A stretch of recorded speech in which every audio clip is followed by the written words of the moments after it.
他の先生方はね、そういう質問に対してね、その王先生の言われていることに感銘を受けたとか、合気道がね和の武道であるからそういうもので私もぜひっていうようなことで始めたんだっていう人たちが多いけれども、私は違います。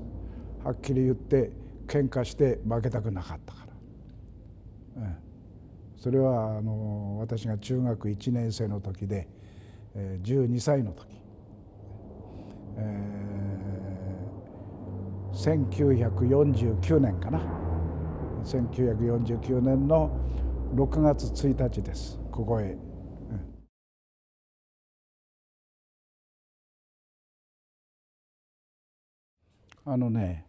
その当時はここには畳がありませんでした。板の間ね。だからそんなに投げ技っていうのは今みたいなバンバン畳を叩いて受け身を取るような投げ技じゃなかったけれども、まず最初はね、王先生の稽古っていうのは意から難易っていうね、優しいのからだんだんきつくなる、そういう意から難へというような稽古でしたね。だから最初は座り技、それからだんだん半身半立ち立ち技というふうにやってましたね。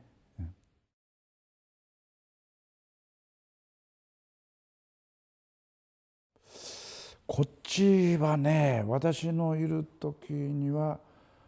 こっち何回かじゃないかな、来たのは。そんなに頻繁には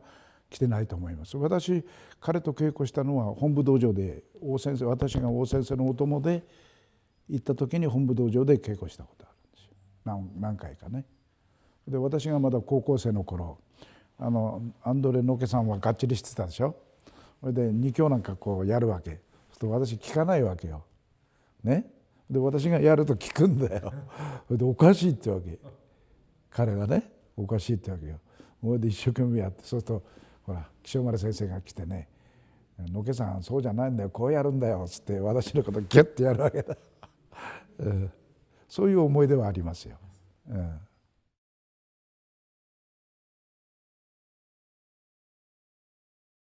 それはもう間違いありません。私が開祖のご指導を受けた時には1か条2か条3か条というふうに言ってましたね。それがね、アンドレ・ノケさんっていうのがフランスから本部道場の内弟子で来て、その時にそういうそのね、いわゆる教本みたいのがなかったわけ。それで、岸丸先生が合気道というその最初に本を出したわけで、その時に1か条2か条でなく1教2教3教という、これはね古流柔術には1か条2か条っていう教え方と、それから1教2教3教っていうのもあるんですよね、実際に。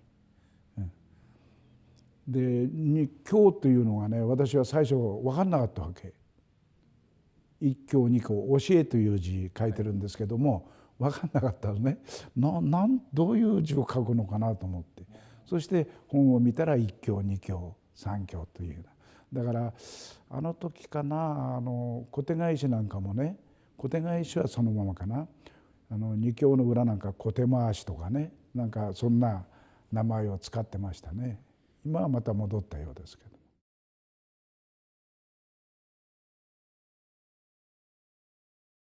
それはね、どういうそのお考えか岸丸先生の気持ちはわからないけれども、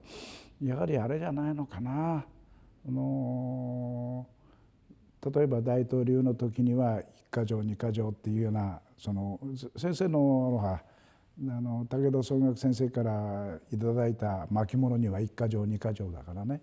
だからそういうのからある程度あれじゃないの、脱皮するっていうか、そういう感じだったんじゃないのかなと。これはあくまでも私の推測ですけれども、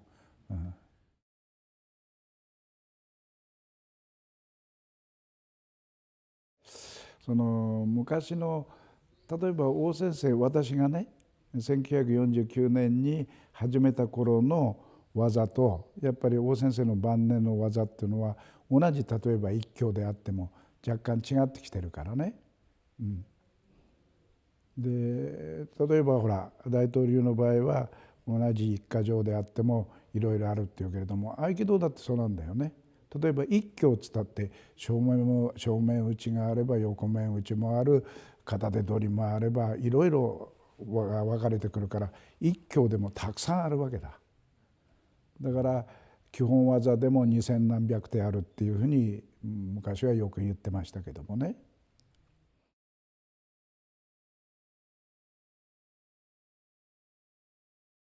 それはね、経がついたからつかないからっつってね、技のその軽重っていうかね、そういうものは言えないと思うよ。だから例えば一教から五教までっていうのはどちらかというとみんな抑え技なんですよね。抑え技で、小手返しとか四方投げとか入り身投げとかっていうのはみんな投げ技に入るから、だからそれぞれね、名前によってその技の特徴っていうのは違いますからね。だからそれで、この技は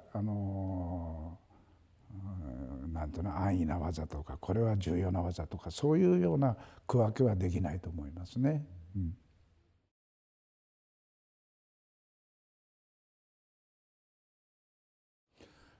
それについては私も分かりませんけれども、本にはそういうふうに書いてありますね。ある本にはね。確かに武徳会かなんかに平井先生が王先生の代わりに指導に行ってたらしいよ。王先生のお弟子さんだからね。でその時にほらいわゆる武徳会かなんかでもってなんていうの、大統領合気柔術で行ったのかなんか分かんないけれども、その時に合気道という初めて合気道というあれを使ったらしいんだけどもね、私もそれは分かりません。ただ私のね、ここへ入門した時は確かにね、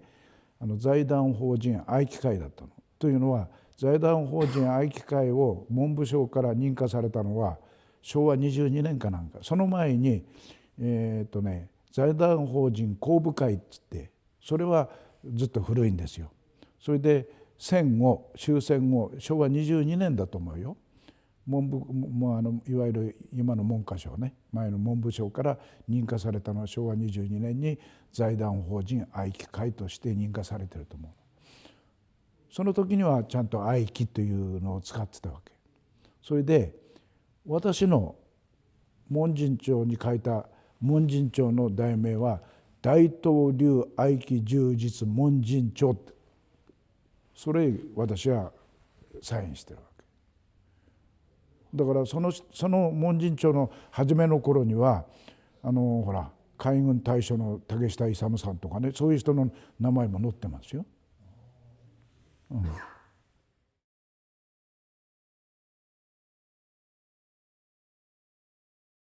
合気道になる前に合気武道とは言ってたね。合気武道我々はもう初めから合気道じゃなくて合気って言ってたわけ、ここへ入門した当時は。合気道じゃなくてね。だからその前は終戦前じゃないのかな、昭和20年前じゃないのかな、合気武道なんて言ったりしてたのは。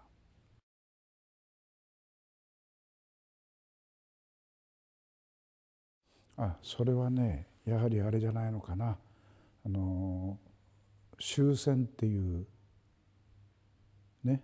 戦争が終わったということね、それは大きなきっかけになってんじゃないかなと私は思いますけどね。あとはね、これも私ら子供だったからよくは分かんないけども、王先生がこちらへおいでになった時には若干ね、体を壊してたみたいだよね、病気されて。でそれまではほらここにもあるけども、ここのひげだけだったわけ、口ひげだけだったのね。でここへ来てこう顎ひげを伸ばしたらしいよ。で私らがもう入門した昭和24年1949年にはもうこうなってたわけ。だから18年に神社を建ててるわけだからね、昭和18年に。その前にちょいちょいこっちへおいでになってたと思うんで、だからそれやはり終戦という大きなあれもあったし、あれも若干影響してんじゃないのかな。大本事件ってあったでしょ、ああいうのもね。だから大先生は全然引っ張られなかったわけよ。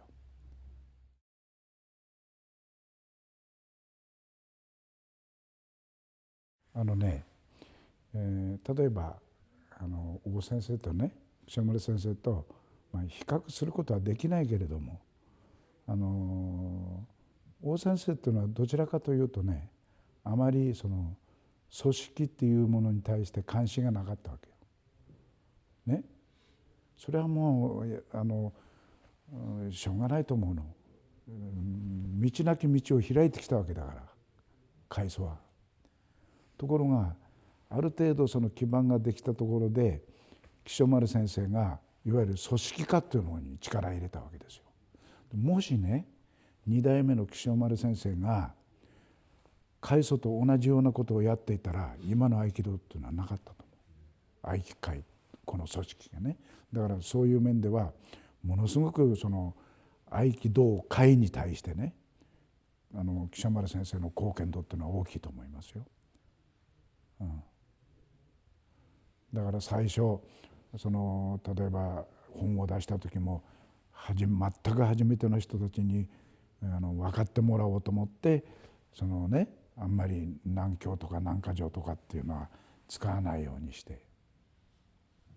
そして皆さんが分かるような言葉にして、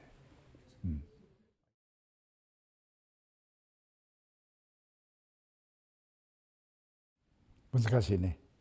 難しい、非常に難しい。いやそれはね今はね同志も週に1回稽古に来てるんですよ。